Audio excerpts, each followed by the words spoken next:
Unbelievable. Yeah, this is...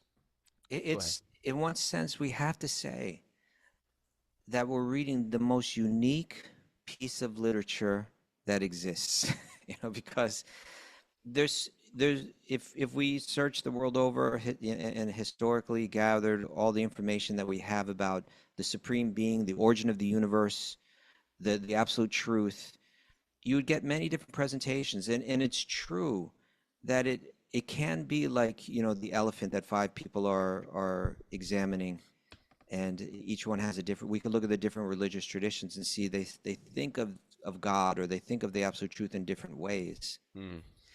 And it's rare to actually get a full-on conviction of the personal feature of God. A lot of these understandings entirely lack that. As a matter of fact, they misunderstand that if it is the absolute truth, it can't be personal. Right. It's very widespread. Yeah. And then there are those that accept that God is personal, but they have very little description of what that means. Here we're getting an incredibly detailed picture of the absolute truth, of the supreme being, of the origin of all existence. And it's being given not just with great detail, but it's painting a picture of the highest level exchange of love and just how powerfully moving it is. There's really nothing like this, and there's nothing more important, there's nothing more meaningful, there's nothing more significant, there's nothing more beautiful than the types of verses that we're reading right now. Collected here is the pinnacle of all that the great sage, the great philosopher, the great theologian, the great writer, the great mystic, the Vyasadeva shares. What a piece of perfection that we have access to here. Om Namo Bhagavate Vasudevaya. Om Namo Bhagavate Vasudevaya. Om Namo Bhagavate Vasudevaya.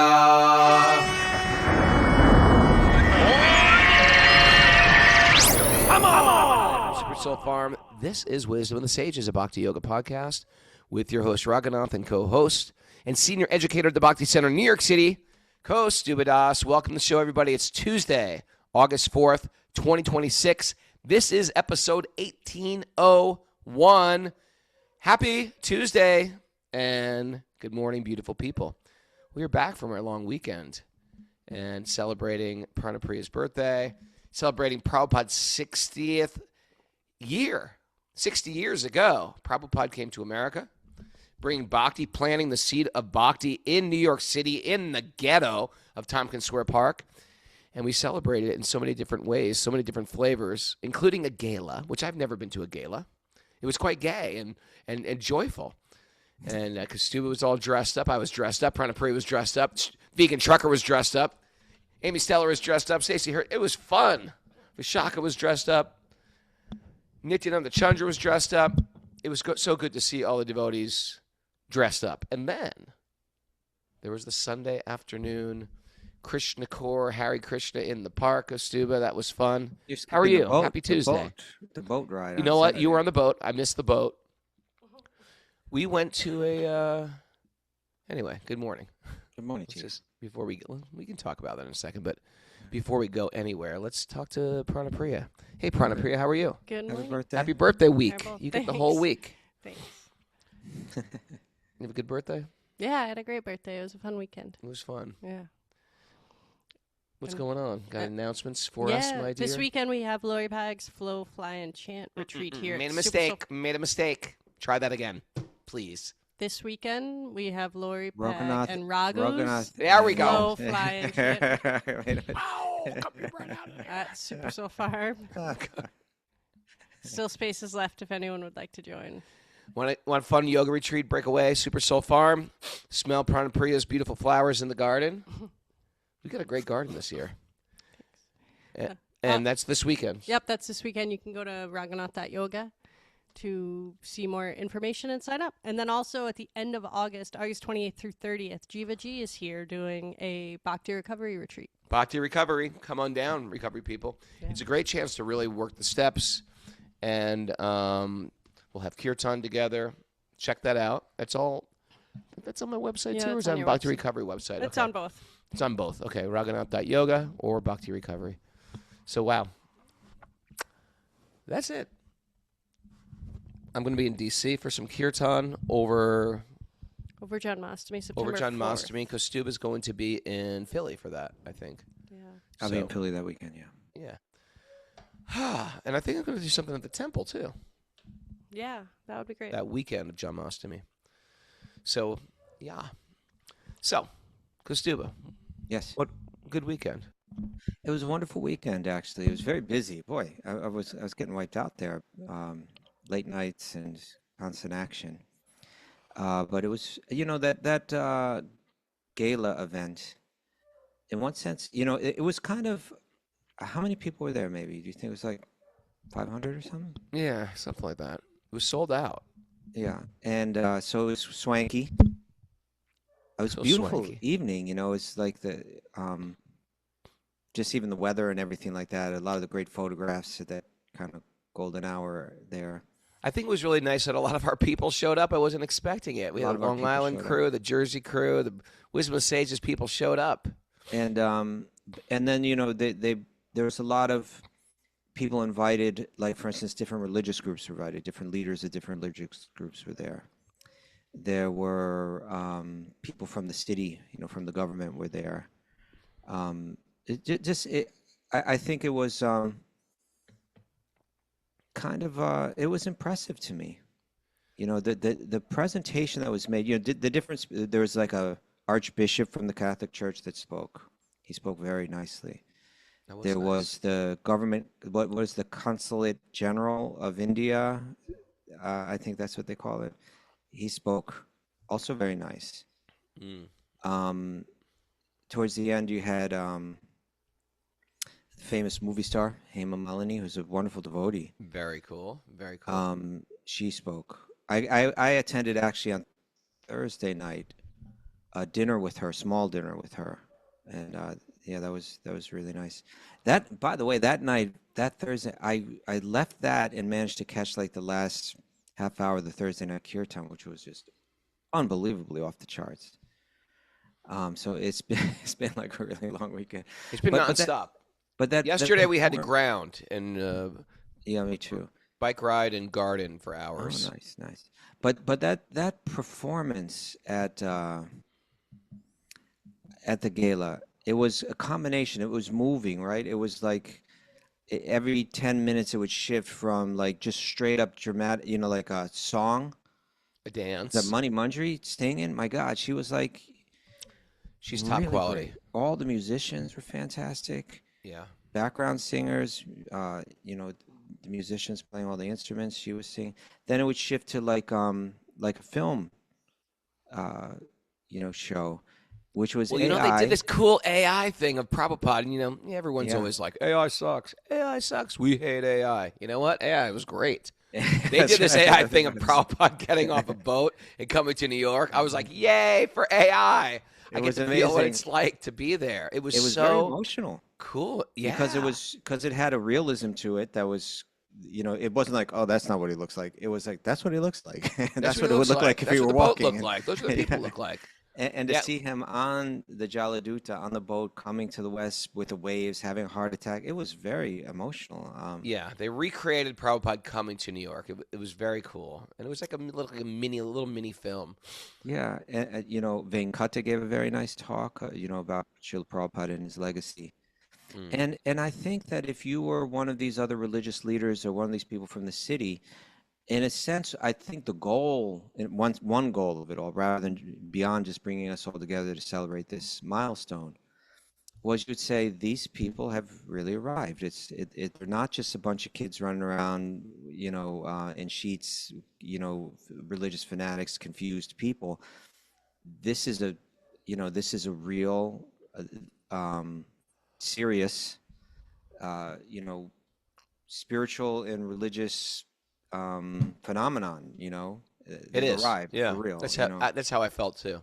Yeah, you couldn't help but feel it. And I think you couldn't help but feel like, my God, these people are really, their community is joyous, full of talent and creativity. Their spiritual path is one that's that has so much beauty. It was good vibes all around. Yeah. I was really impressed with that whole event. It was great mingling too. It was The, great the, people there. the boat ride on Saturday night, you and Tell me about the boat ride. Tell me about the uh, boat ride, and I'll tell you what we did. the boat ride was, I'll say this, it was less like that Friday night was a huge event, and from my perspective, everything went off without a hitch. It was like Yeah. impeccable, the whole management of the whole thing. Mm. The boat ride was like rougher because it took a long time to get all the people on the boat. Oh, really? Yeah, they put us through like a cattle thing, and they were kind of checking every single person when they went in, so it just took forever.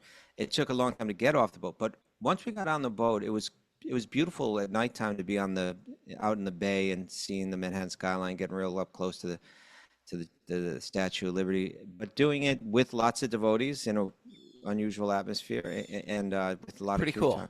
So it was also very cool. Very cool.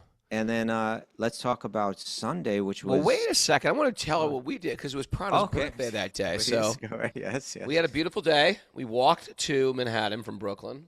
We Okay. we saw my mom. Yeah. It was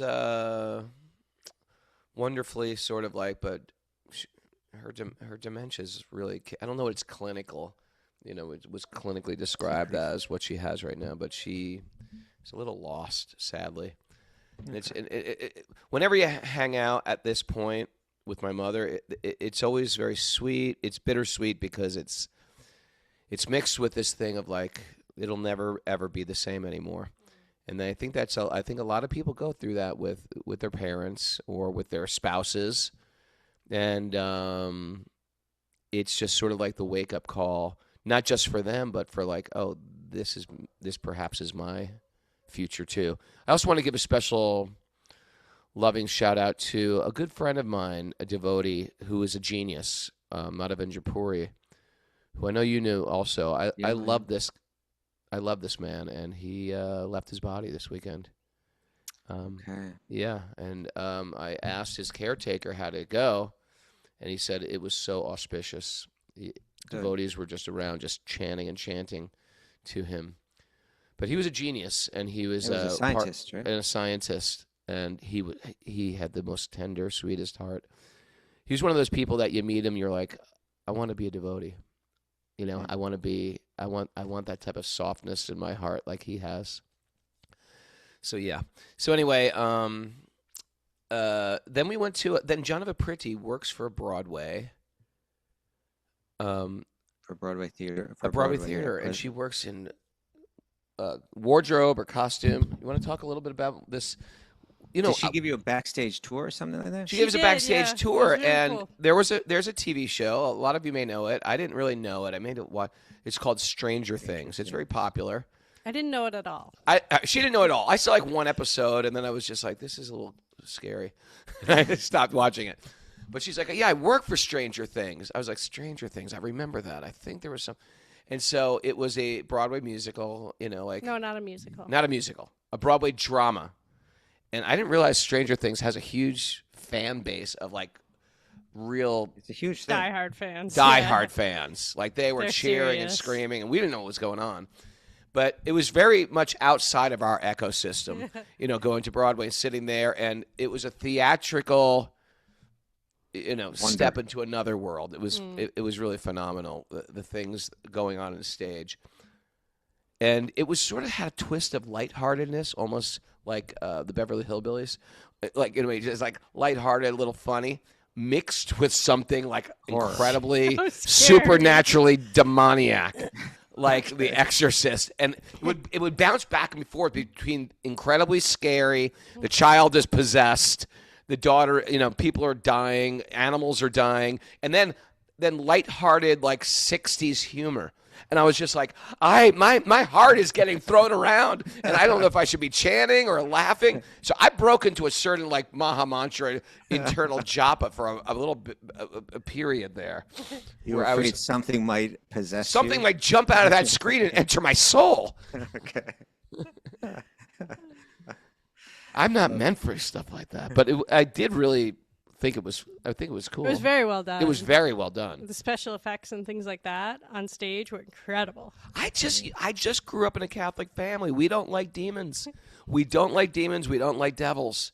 We don't invite them in because they come. I really believe it's true. And I think, here's what I was thinking the whole time. They got to be careful with this. There are people out there who are possessed or have children that are possessed. And people might laugh, but some of you are going, yes, I do know that.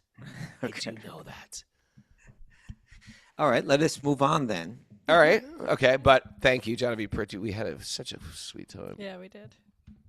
And then Sunday was like the big festival in Union Square. Really, it turned out to be, at least from my angle, it was really all about shelter playing. You know, there's some kirtan going on, and there was a few. Well, we had. I will say Gauravani. Gauravani. Gauravani did a great job in the beginning, but very quickly The crowd didn't really show. And then Maya was great as well too.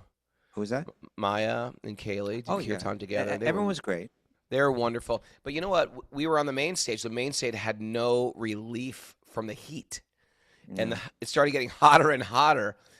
And so eventually people started moving back under the shaded areas.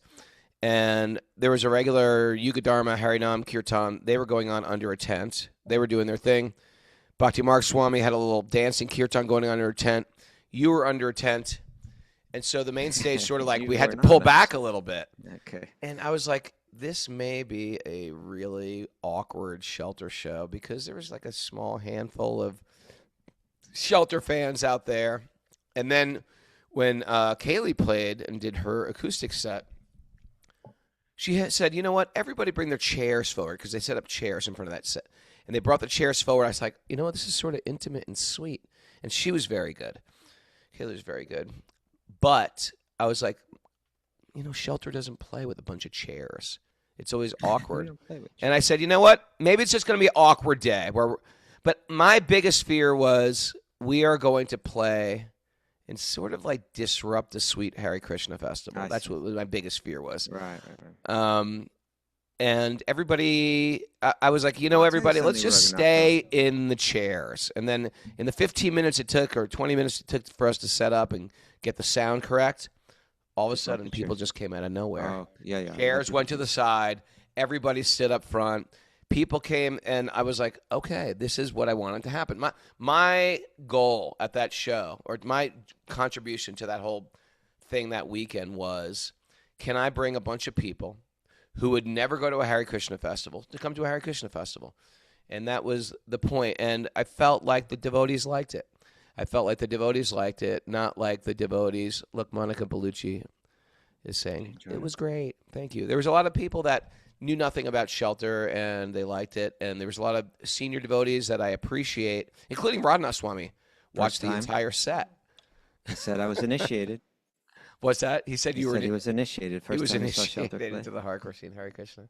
But first of all, you know, the devotees love shelter. I think they always have. They've always appreciated your service, and they love the spirit of your songs. So even if hardcore is not their thing, I think everybody, all the Krishna devotees, have a place in their heart for shelter. So I think that was shown there. Some never even heard of it, you know, nowadays. But the cool thing was people were still coming out to those shows. Yeah. I'm shocked. And it was beautiful to see the hardcore scene and the Hare Krishna scene, and everybody just blending together and appreciating each other. There's a nice vibe.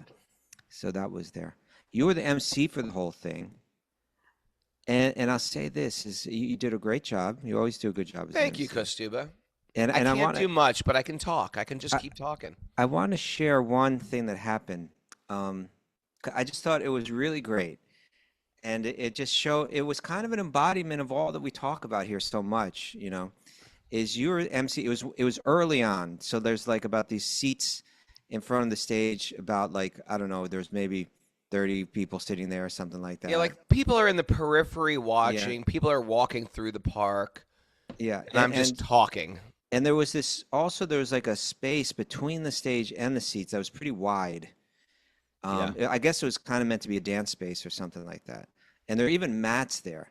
And as you were speaking to the audience and introducing and doing the best you could to kind of like get the party started, which wasn't easy because there weren't a lot of people in. Yeah, it was a little, the audience, the whole scene was a little underwhelming. It's kind of like you say sometimes, if you have a few people, if they're in a small space, it feels like it's full. But if it's in a big open space, it feels kind of like an empty echo chamber or something like that. Yeah. So you were kind of working to kind of get the party started and to get, and as you're speaking, you see them around the city. It was a teen takeover. I would call them kids, but actually a lot of them are really adults. I know. You can't call them kids. And they ride their bikes and they do wheelies. They call them like these wheelie guys or something like that. And basically they run around the city just being a disturbance and just, being rude. Taking over the big parts of the street. They'll block up traffic, and they're on bicycles or electric bicycles And so as you were speaking, they rode their bikes right in that space between the stage and the audience, which was like super disrespectful thing to do. It's just like, it's hard enough. I'm already trying to get a party started. Yeah. But what Raghunath did was so good, rather than, and just on a practical level and a spiritual level. On a practical level, if you said, "Hey, get out of here," it's like exactly what they want. It's like, they would have totally won. But what you did was, rather than get upset at all, you kind of cheered for them like they were part of the whole thing. Like, look, they're celebrating too on the bikes. So you were like, woo, all right, guys. As they're being totally trying to diss you and the whole event, you just kind of flipped it on them and turned it into like a celebration. It kind of took the wind out of their sails. And then one guy was way behind them coming. I was like, hey, hurry up. They're waiting for you. Come on, let's go. It's probably... So that was good. But I'll say this, that it was a great, it turned out to be a great event. I want to really give my respects to Aditya Devi Dasi, who we had on the show on last Wednesday. I just saw her from beginning to end the entire weekend working. That's surrender. That's you can see full surrender in action sometimes. I've been there, in the past, where you just work hard all day, days at a time, no freedom, no separate existence. You just tons of criticism for what you're doing, how you're doing it wrong, and you should be doing it better. Or how there's a better way. And she just worked hard all weekend, serving selflessly. And what does she get? She goes to the temple, gets a trunk load of money? No. There's no pay. You can't pay a for that type of like organizational management. You should be getting high paychecks for that. All volunteer. This is all volunteer work. All service. They're all service. They're living in a temple. She's going to go to bed. She's going to wake up early, go to the early morning program again. And this is a type of pure bhakti that is always thinking of Krishna, never forgetting Krishna, engaging in service that's not just connected to your own heart, but, hey, how many people's lives were touched because she reached out to so many people and organize an event like this, and we just want to give her a shout out. I was driving away from that too because after that show, I was so physically exhausted. It just all hit me at once the whole day, and I was just thinking, man, she's still there, and it's not like she's just directing traffic. Okay, you guys, she's like breaking down things and folding up things and putting tents away and returning chairs, putting those in the U-Haul truck. It was beautiful, and to the degree that we add this type of Krishna seva or selfless service, our cup gets filled. I want to thank Sammy from Youth of Today. It's sort of like, I'm a card-carrying Hare Krishna, and I wanted to do something as a gesture of appreciation for all that the devotees gave me. So we didn't get paid, but Sammy's not a devotee. He was the drummer for Youth of Today, but he's just like he just wanted to support what we were doing. He's very supportive like that. And also John Watson, who's like a friend going back to the early 80s. He was like the coolest guy in the hardcore scene, New York. Yeah, this hardcore is scene. pre me and Kaustubha being devotees. He was already a devotee. He was one of the first devotees in the New York hardcore scene. Still around. And I believe it was really his idea. Hey, why don't you get Shelter to come and play for this thing? And it's really what gave life to the whole to the whole event. And he got together with Drew Stone, who's like kind of like the most active guy in the New York hardcore scene in terms of putting on shows but another very like old school hardcore guy. Yeah, also it goes way back to those early 80s. And together, and so he's not really doesn't have anything. John Watson or Jayanta, he's a devotee. He's been a devotee since 81 or something. But guys like Drew Stone and his crew, they got involved too. Okay, we're going to help you put on this show. That's what we do, and we'll do it for you guys. We like you guys, and they went out of their way to help put that together. They did a great job. So thanks to them as well. Yeah. And then after that, there was the whole thing at the Brooklyn Temple. I was too exhausted to go. I really was. You know what? I was too exhausted, but they saved us plates. Oh. And so you passed through there? Well, because my brother lives in Brooklyn, so Yeah. we stayed at my brother's house. We just drove there. Prawn ran in and Priya, got a plate? she just pulled over, and Good for Aditya you. got us plates like that. How was So I how gave- was the prasad? It was next level. It was really good. This potato and bitter melon was Oh, so man. good. I've never had. We got to make that.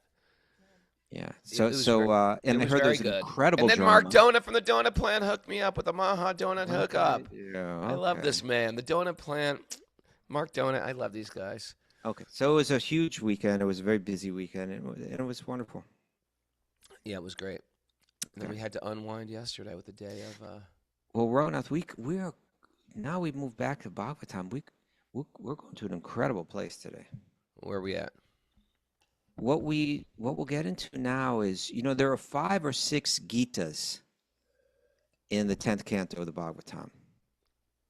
5 or 6. Oh, yes. Gītas means like a song, and because it's all poetry, the whole Bhagavatam is poetry, which is sort of cool. So this is the song of, right, the gopis sing of Krishna as he wanders in the forest. That's the name of this chapter. It's called the Yugala Gīta. It's called the Yugala Gīta.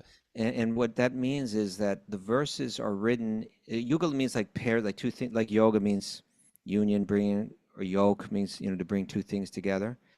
So the Yugala Gīta is pairs of verses, and each pair of the verses, the first verse describes Krishna, what he looks like, what he's doing, and the second verse of the pair describes how the forest or the animals or the gopis or the cowherd boys, or how the universe is responding to Krishna and his beauty.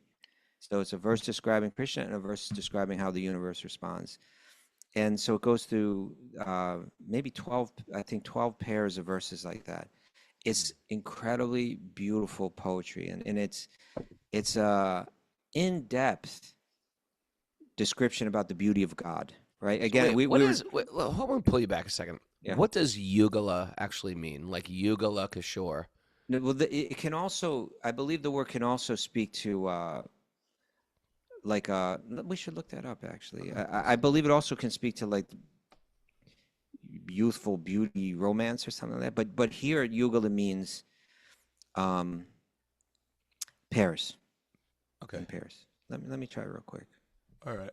I'm going to start with the mantras, sir. Excuse me. Okay, yeah, you go ahead and start. Narayanam namaskritya naram chaiva narotamam devim saraswatim vyasam tato jayam mudirayat. Before we start in the Srimad Bhagavatam, which is our very means of conquest, one should offer respectful obeisances to the Supreme Lord, Narayan. Unto Narayan Rishi, the supermost human being, unto Mother Saraswati, the goddess of learning, of the Srila Vyasadeva, the author. Nasta prayeshva badreshu nityam bhagavat sevaya bhagavati utamashloke bhaktir bhavati naishtaki. By regular attendance in class in the Bhagavatam, and by rendering service to the pure devotees, all that is troublesome to the heart will become eradicated, and loving service to the Supreme Lord, who is praised with transcendental songs, will be established as an irrevocable fact. Om Agyana Timurandasya Gyananjana Salakya Chakshurunmadatam Yena Tasmai Sri Gurave Namaha. I was born in the darkness of ignorance, and my teachers are opening my eyes with the torchlight of knowledge. I offer my obeisances at their lotus feet. Reading from the Srimad Bhagavatam, Canto 10, Chapter 35, Text 1. The Yugala Gīta. The Yugala Gīta. And or the gopis sing of Krishna as he wanders in the forest. So Yugala, it just means pair, Raghunath. It means youthful pair. Well, Yugala Kishore means youthful pair, right? Okay. Or so if you say Yugala Kishore, the pair that is eternally adolescent. Yugala Bhajan or Yugala Seva means worshiping that pair of Radha and Krishna. Yugala Mantra, paired mantras. Yugala Milan, the meeting of the two. Pada Yugala, pair of lotus feet. Do me a favor. Yeah. While I read this verse, look up vilas. What does vilas mean? Enjoyment, I believe. I don't But I don't want your belief. I want a definitive answer. Okay, don't read the verse yet, though. Hold on. Okay. Vilas. These are words we say a lot, and I was like, what does that mean? To shine, to play. To play, maybe loving play or something like that. Yeah, Vilas is a class of the Lord's personal experience. Yeah, to play. To sport. All right. Pastimes. But we were saying there are 5 or 6. We got the Uddhava Gīta, we got the Gopī Gīta, we got no, I'm saying in the 10th canto. In the Okay. 10th canto itself. Yeah, so Uddhava Gīta comes in the 11th canto. But you have the Venu Gīta, the song of Krishna's flute. Mm-hmm. You have what's called the Pranaya Gīta. That's the reply of the gopis when Krishna says, go back home. Interesting, right? Yeah. You have the Gopī Gīta, which we read, which was the intense expression of separation that the gopis had when Krishna disappeared from the rasa dance. Mm-hmm. Then you have what's coming up now, the Yugala Gīta, which is, it's also an expression of separation because it's when Krishna leaves for the day. Now it's in one sense that it's not as devastating like when he disappears in the middle of the rasa dance. They don't know if he's ever coming back. Here they know, okay, he'll be back in the evening. He's coming back. So it's a bit of a different expression or feeling of separation. Then there's the Viraha Gīta, which is the lament at Nanda's door as Akrura prepares to take Krishna to Mathura. Oh my God. Yeah. And then there's the Brahmara Gīta, which comes later when Uddhava visits Vrindavan, and they're also again in a state of devastation, intense madness. The Brahmara is the bumblebee.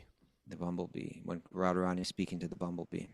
She's like in so much mad illusion, like where is Krishna? She's speaking to the bee. Yeah.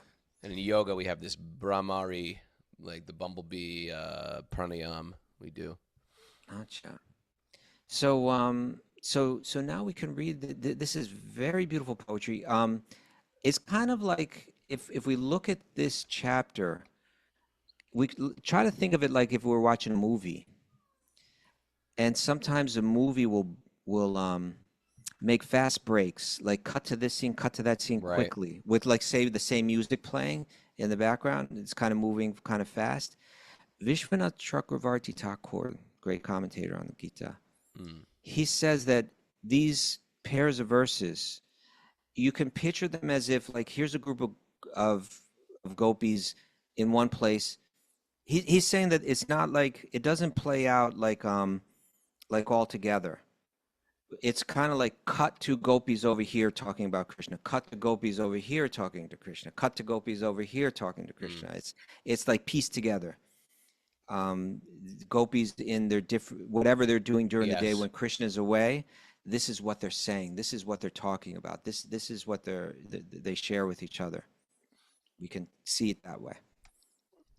Sound good? All right. Let's dive in here. All right. This is Sukadeva Goswami, our narrator, speaking. Whenever Krishna went to the forest, the minds of the gopis would run after him.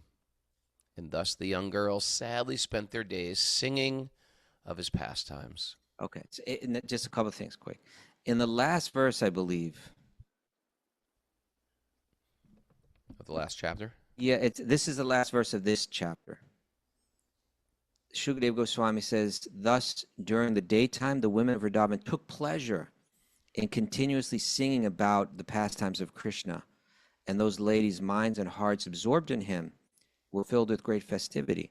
So now in the first verse, it's saying that they were, what did it say again? They were sadly spent their days.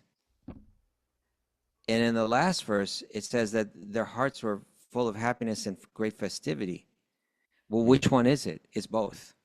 Right. Right. It's externally, it seems like they're very sad, but internally, because, you know, We're experiencing it now, Kaustubha. Look, we're talking about last weekend. We're not here. It's like, oh, that was great. That was great. That's the type of lamentation.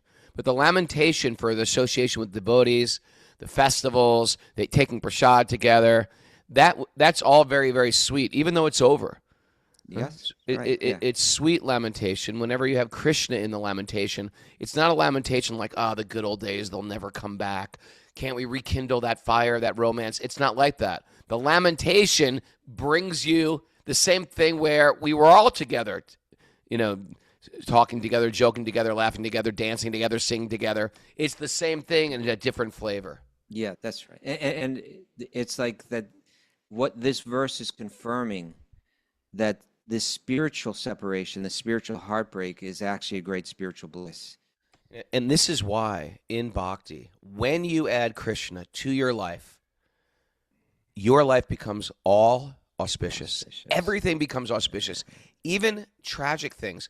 When I heard of the passing of Madhavendra Puri, a dear friend, this weekend, and I asked, how did it go? It was very auspicious. And when I there's a sadness for me not to ever see his face again in person. But there's a joy knowing that, oh my gosh, when you add Krishna to even a tragic event, everybody's consciousness was brought up higher. And you understand that the devotee actually, he's free with this material body. And this devotee is very, very evolved soul.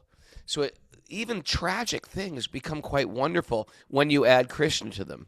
And so we're experiencing that now. We go through a little pain in this world. There's some material pain that we go through.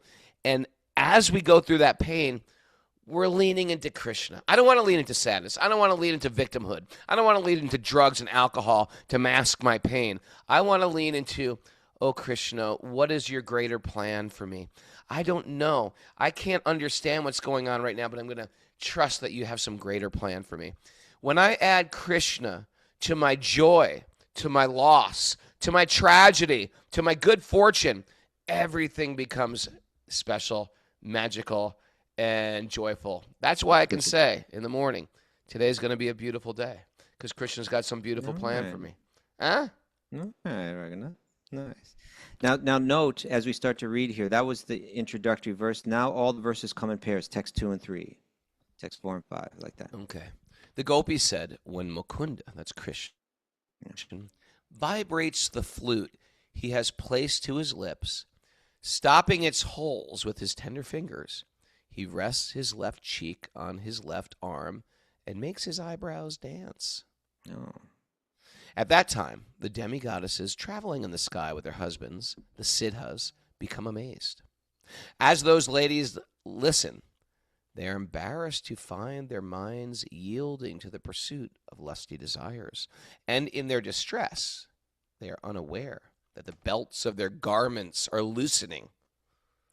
Powerful effect that his beauty has. You know, it's amazing that the wives of the demigods, they're in one sense, on a universal level, their position is very exalted, but on a full cosmic level, they're still in the material world. Sure. But they're being blessed to be able to witness the Rasa Leela. So they're being given some kind of very special grace. And so through that vision, they're getting a glimpse of God himself. Right? Indra seems like a big deal in this universe, but he's a very small deal on the full spiritual cosmic level. And they're getting a chance to see Krishna himself engage with the gopis and the beauty in it, and his stunning beauty is so attractive that they're a little embarrassed about how attracted they are to him, right? They thought they were with the most attractive men that existed. No, suddenly there's someone that's, fully attractive to the heart, and his pastimes are so stunning to witness it's beautiful how they accept it, because it's not that they're sitting there with envy. They rain flowers down on it because they just can't help but appreciate the perfect beauty of the love that's being manifest there. So the gopis, they somehow know this, right? They've been there and they've looked up and they've seen those ladies. So here's a bunch of cowherd girls maybe sitting there, churning some milk or something, some butter, and this is what they're speaking about. Okay. O girls, the son of Nanda, Krishna, who gives joy to the distressed, I just said that, bears steady lightning on his chest and has a smile like a jeweled necklace. Bears steady lightning, that must mean his Srivatsa, his very interesting golden hair in his chest. That's how I Let's see if the interpreted commentary that. says anything. Now The please word- hear. Well, here we Go go. The word stira vidyut, steady lightning, refers to the goddess of fortune who resides on the chest of the Supreme Lord, All right. which is the Srivatsa thing, yeah. Now please hear something wonderful. When he vibrates his flute, brajas, that's Brindavans, bulls, deer, and cows, standing in groups at a great distance, are all captivated by the sound, and they stop chewing the food in their mouths and cock their ears. Stunned, they appear as if asleep or like figures in a painting. That's just when they hear their flutes. One might think, well, that would be an unfortunate position to be like an animal in the spiritual world, right? It's like you don't Nope. get to be a human, and That's good. yeah, you just imagine the deepest happiness and love you've ever felt in your heart, and then multiply that over and over and over and over and over again. And that's what that animal is feeling, like all the time. And not only that, but the animals, Krishna can talk to the animals, So they have a very, incredibly deep, loving affair. And when they hear that flute, they are just overwhelmed. Why don't you read? I'll read this. Srila Sridhar Swami gives the following explanation of the compound word hara hasa, which compares Lord Krishna's smile to a necklace. The word can mean he whose smile is brilliantly clear like a jeweled necklace, or he whose smile is reflected from his jeweled necklaces, because while Krishna plays the flute, he bends his head down and smiles. The word can also mean he whose smile, like a jeweled necklace, casts its effulgence upon his chest, or he whose necklaces shine brilliantly just like a smile. So there's a lot of depth to the poetry. Okay, text 4 and 5. I'm sorry, text 6 and 7. My dear Gopi, sometimes Mukunda, Krishna, imitates the appearance of a wrestler by decorating himself with leaves, peacock feathers, and colored minerals. I guess it's some type of outfit. Then, in the company of Balaram and the cowherd boys, he plays his flute to call the cows. At that time, the river stops flowing, their water stunned by the ecstasy they feel as they eagerly wait for the wind to bring them the dust of his lotus feet. But like us, the rivers are not very pious, and thus they merely wait with their arms trembling out of love. It's amazing, the gopis, how they have like an understanding that only someone that's felt what they've felt can feel or understand. Is like everybody's attracted to him, right? They don't think, well, that's a river. No, they go, look at that river's feeling exactly what we're feeling. Look how it's trembling. We tremble like that. Yeah. 8 to 11 now. Krishna moves about the forest in the company of his friends who vividly chant the glories of his magnificent deeds. He thus appears just like the Supreme Personality of Godhead, exhibiting his inexhaustible opulences. When the cows wander onto the mountainsides and Krishna calls out to them with the sound of his flute, The trees and creepers in the forest respond by becoming so luxuriant with the fruits and the flowers that they seem to be manifesting Lord Vishnu within their hearts.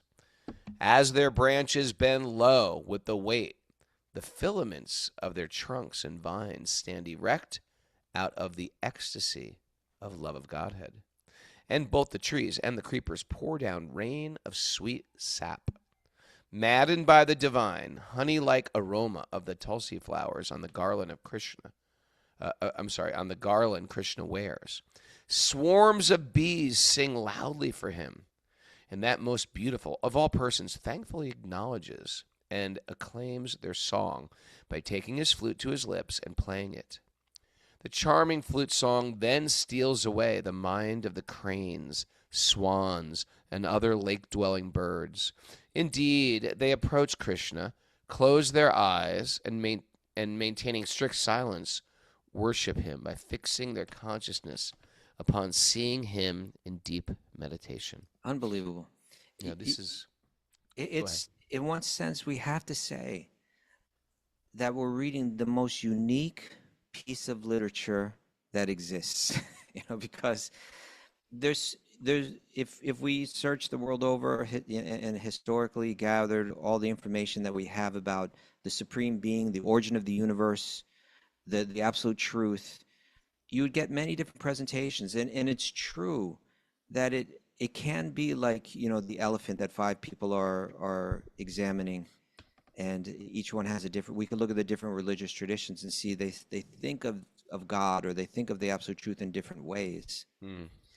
And it's rare to actually get a full-on conviction of the personal feature of God. A lot of these understandings entirely lack that. As a matter of fact, they misunderstand that if it is the absolute truth, it can't be personal. Right. That's very widespread. Yeah. And then there are those that accept that God is personal, but they have very little description of what that means. Here we're getting an incredibly detailed picture of the absolute truth, of the Supreme Being, of the origin of all existence. And it's being given not just with great detail, but it's painting a picture of the highest level exchange of love and just how powerfully moving it is. There's really nothing like this, and there's nothing more important, there's nothing more meaningful, there's nothing more significant, there's nothing more beautiful than the types of verses that we're reading right now. Collected here is the pinnacle of all that the great sage, the great philosopher, the great theologian, the great writer, the great mystic, the Vyasadeva shares. What a piece of perfection that we have access to here. We're also getting a glimpse into a spiritual realm. Yeah, You don't hear about that so much in other religions. A spiritual realm where, right. like, what's it like in heaven? Anybody you ever asked that question when you were little? What's it Floating like? on a What do you cloud do? up there. What do you do? You're floating around in a cloud. When I was little, heaven, I don't know if it was taught to you, Prana, because I don't know if you grew up religious or anything, but my question was like, well, what do I do when I get there? And the answer I always got from older brothers, or not theologians necessarily, but you just get whatever you want. You just get whatever you want. Well, like anything, like an ice cream truck is pulling in. Whatever you want, it's free. So Right. it was confusing, but it's very, very, in one sense, this reads like almost like a child's fairy tale. But the deep commentaries are, no. These animals are enlightened beings. They're not in one sense, they're not an enlightened being. If they were on this planet, they'd be liberated sages. They'd be deep in meditation, but they take birth in this animal form to experience some type of relationship with Krishna. The cowherd girls, in one sense, like we're reading them as girls, on this realm, in this dimension, they're liberated souls fixed in meditation who have some romantic relationship with Krishna, or they aspire for it. So they take birth, or not take birth, but they go back to Krishna in that type of form. The bamboo, the plants are actually living beings. The rivers are living beings. These are all options. These aren't just like, we're not just hearing about stuff. These are options for our destination. Yeah. Isn't that crazy? Isn't that That's out of this crazy. world? Isn't that multidimensional? We don't hear these things. And you know, like the what you were sharing about, whether it's your brother, whoever was sharing, what is it like? Because the mind hasn't been trained and informed, it just thinks, well, you get what you want. Right? That's what we boiled religion down to, as like, I'm going to be religious because I want something from God. At the very least, I want to just escape my pain. And all of us have a little bit of that, if not a lot of us. Maybe some of us, that's why we're coming to religion, because the material world is painful. But eventually, it turns into something much, much deeper. And what the Bhagavatam teaches, it's much something different. It's the desire to give love. Not just escape pain, but the desire to give love. And love, we find, is higher than pain. And if you have kids or if you have a lover, we know that to take care of someone who's sick, or to take care of someone who's totally dependent, like a little baby, that's a type of love, and sometimes it's painful, and we still won't give it up because we feel like this is the highest thing. This child needs me. And we develop that with Krishna through this sadhana bhakti, through this practice. Right. It's like if we're not given this information of what bhakti is, you know, anyabhilashita shunyam jnana karma janavritam, that this is free of the selfish desire for the things of this world, which is kind of what, you know, you were being told, right? Oh, well, you get all the things of this world that you want. Woohoo! Yeah. No, that's not bhakti. It's not even the release from suffering that you're talking about. You know, jnana karma janavritam. It's not moksha, where you just become free of this, the pain of this world, and exist in some kind of a state of divine peace. It's really about love. And we're getting a detailed picture that, I mean, listen to this, right? This verse is describing love being exchanged between Krishna and the bees, right? Maddened by the divine honey, like they're maddened. They're in a state of deep spiritual ecstasy, maddened by the divine honey-like aroma of the tulsi flowers on the garland Krishna wears. Swarms of bees sing loudly for him, right? They're like, we want to please you. They're singing for him. And that most beautiful of all persons thankfully acknowledges and acclaims their song by taking his flute to his lips and playing it. The charming flute song then steals away the minds of all the other animals that are there, right? And they close their eyes and fix their consciousness upon him in deep meditation. They're experiencing love. They sing out of love for Krishna. Krishna feels that love, and his natural response is, I must reciprocate and express my love to them, and he does it through his flute. This is what's happening in heaven, right? In a sense, if you thought it that way, that love is being, not that you get what you want, you get more than you could ever conceive of. The things of this world seem very insignificant. What's happening is there's an exchange of selfless love constantly going on and increasing in its intensity.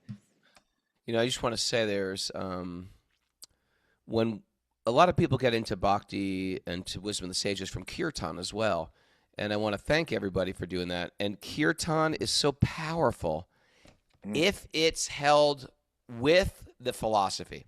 Right. Otherwise, people can get into kirtan just out of song, out of community, which is nice. It has to go hand in hand with philosophy, or else we won't refine how we're... Chanting is about creating an affection for divinity. I have to develop an affectionate for a personal relationship. I'm not just chanting to feel good, because all singing sort of feels good. If I go see Les Mis, that feels good to sing that. We have to understand we're actually singing to a person. I remember bringing some people who loved kirtan on pilgrimage once. And as I was giving class in the morning sangha, they said to me, oh, wait a second. We're chanting to a being. Putting it together. I was like, yeah. Well, because sometimes you go to a kirtan and people don't explain it. Because people don't study philosophy. They just get good at music, and they get good at leading music. So it's important to understand the philosophy while we're chanting, and then the chanting becomes supercharged. Right. Same with people who study yoga. Yoga can lead you down paths of ego and narcissism and arrogance if it's all based on how to make my body more beautiful, how to become more sexy, how to be more open. Or it can just cut off the relationship with with spirituality. You can do it just sort of in the same way someone does CrossFit or martial arts, just for a good workout or to get rid of sciatica. And although it does look in the same way, singing is good. Yoga is good. But when you do it with this yoga philosophy, or this Bhagavat philosophy, this well goes very, very deep. And it starts to resurrect something deep inside all of us. And so all the yogis out there, all the kirtan people, lovers out there, welcome. This is a huge part of the practice right here. And we're all blessed that we stumbled upon it. Perfect, Raghunath. Yeah, like, in other words, if we want to understand how to do kirtan, do it like these bees, right? Yeah, the bees are telling you how to do it. No, but like the gopis and the bees. Yeah. All right. I think we're out of time. Well, all right. Pranapriya, how are you? Good. Is that okay? Yeah, it was great. You ready for some takeaways? Please. Yeah. All right. The Hare Krishnas have really arrived. The Hare Krishnas have arrived, Pepa. Even if it sometimes doesn't feel like that. To the degree we add Krishna Seva, our cup gets filled. Okay. Yeah. Whenever you have Krishna, even your lamentation is sweet. Yeah. Spiritual heartbreak is spiritual bliss. Yes. Spiritual heartbreak is spiritual bliss. I like that.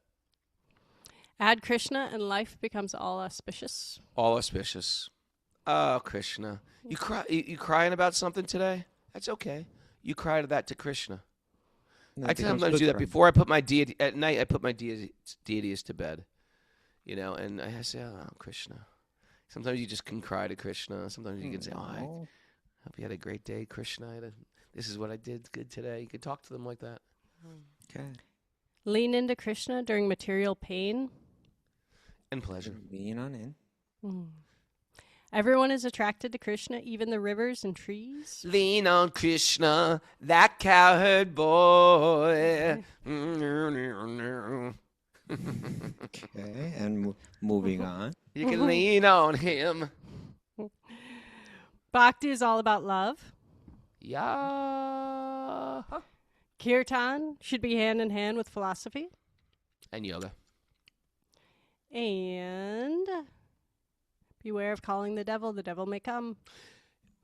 Yes! You gotta be careful! Devil's Hey, real! by the way, quick announcement is today some Wisdom of the Sages people are getting initiated. Oh, whoa. That's Who we got? exciting. Who we got? Shahar. Shahar. All I'm right. gonna guess the name. Ready? Shamdas. Okay. I'm gonna go with Shamdas. And Tima. You want to guess her name too? Tima. It's gonna be right. It's gonna be out of left field. It's gonna be something like Kalindi Priya. I'm gonna go with Kalindi Priya. Boom! All right. Let's Stay see what tuned happens till tomorrow.